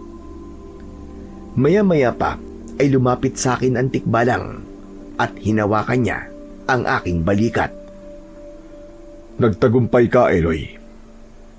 Nagawa mo ng tama ang mga iniutos ko sa'yo. Tapos na po ang kaguluhan. Wala na po ang pinuno ng mga aswang na mananunggal. Ligtas na po si nanay at ang kapatid ko. Maraming salamat po sa inyo. Salamat po, kaibigan Tikbalang. Walang anuman yun. Ako ang dapat na magpasalamat sa'yo dahil nagtiwala ka sa akin. Akma na sanang aalis ang Tikbalang nang bigla kong naalala kung paano siyang nakarating sa loob ng bahay namin. Teka, sandali lang po. Meron lamang po akong gustong itanong sa inyo. Paano po kayo nakarating sa loob ng bahay namin? Hindi po ako maaaring magkamali sa mga nakita ko. Kitang-kita ko po na nanggaling po kayo sa loob ng bahay. Tumitig ng matagal sa akin ang Tikbalang. Saka ito umikot ng 3 beses. At sa isang iglap, ang Tikbalang ay biglang naging si Lolo Temyong. Nanlaki ang aking mga mata dahil sa labis na gulat. Hindi ako makapaniwala na si Lolo Temyong at ang Tikbalang ay iisa. Lolo Timyong? Isa po kayong Tikbalang? Oo, Eloy. Ginamit ko ang natitira kong kapangyarihan upang makalapit ng tuluyan sa inyo. Bilang pagpapakita ko ng paghingi ng tawad sa pamilya mo. Bago ako nagpalit ng anyo, ay nagkausap na kami ni Marina at pinatawad niya na ako. Malapit na rin na maputol ang sumpa, kaya wala nang dahilan pa para manatili ako sa mundo niyo. Isa pa, gusto kong manatiling lihim ang tungkol sa akin. Kung ganun, aalis na po kayo, Lolo Temyong. Hindi ko na po ba kayo makikita? Oo, Eloy. Dahil tapos na ang misyon ko sa mundong ito. Dahil tuluyan mo nang natalo ang aswang na gumagambala sa nanay mo. Magkakaroon na kayo ng normal na buhay dito sa Santa Negra. Gusto kong ihingi mo ulit ako ng tawad sa iyong ina. Mananatili siyang laman ng aking puso. Hanggang doon na lamang ang aking pagmamahal para sa kanya. Para bang nakaramdam ako ng lungkot sa sinabing yon ni Lolo Temyong. Yun din ang gabi na hindi ko makakalimutan dahil nakakita ko ng isang mabuting Tikbalang na ang tanging kasalanan lamang ay minahal niya ng gusto ang aking ina na si Marina.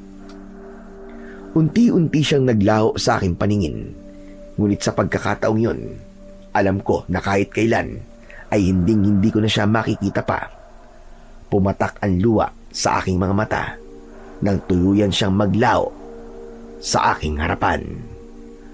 Matagal akong nakatayo bago ako bumalik sa bahay kasama si Nathaniel.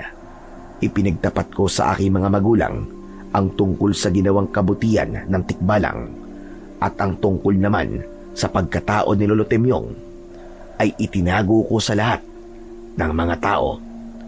Tanging ako lamang ang nakakaalam na siya ay isang Tikbalang. Samantala, pagkalipas ng 3 araw, nagsilang si nanay ng isang malusog na sanggol. Pinangalanan namin siyang Chichi, ngunit namatay ang kanyang kambal-ahas. Yun ang dahilan kung bakit sa pamilya namin ako lang ang nagkaroon ng kambal na makamandag na ahas.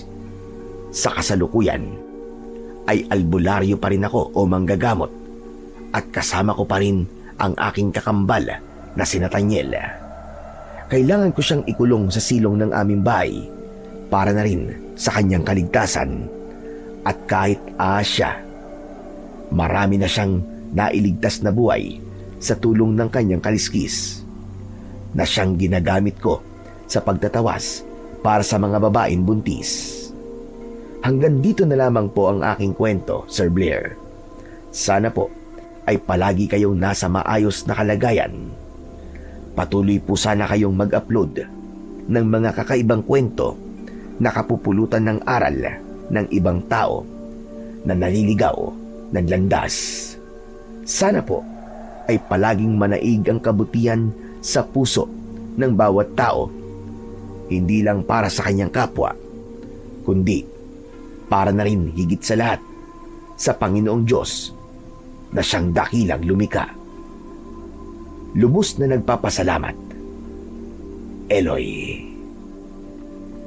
Maraming salamat po sa inyong walang sawang pakikinig at pagsuporta sa aking mga YouTube channel na The Voice Addict at ang mga kwento ni Apong Isaac. Hanggang sa muli, pagpalain po kayo ng Diyos na lumikha.